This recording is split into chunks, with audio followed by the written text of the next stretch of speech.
Assalomu alaykum barchaga. Hozir mana Xitoyda Guanchjou shahrida aylanib yurdim kechki sayrida. Mana Karlni ko'rib qoldim. Karl tanisizlar, sayohatchi Abu qo'yib olgan mashinasiga. Karl deydi-yu.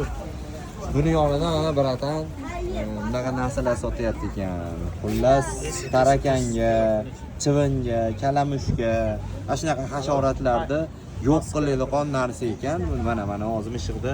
Endi meni mishiq deyman. Chiqmoqchi bo'lib qo'yibdi. Mana narsani qo'yapti.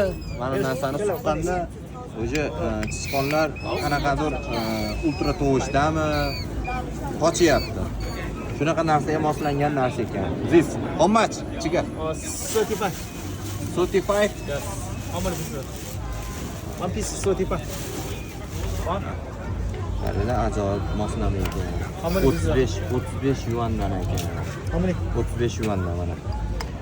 Bitta olasiz, bitta suqib qo'yasiz, uyingizga bo'ldi. Hasharotlar, chivin, tarakan, chichqon, boshqa hasharotlar ham yo'q bo'lar ekan. Ma'lumot o'rnida aytib ketyapmiz.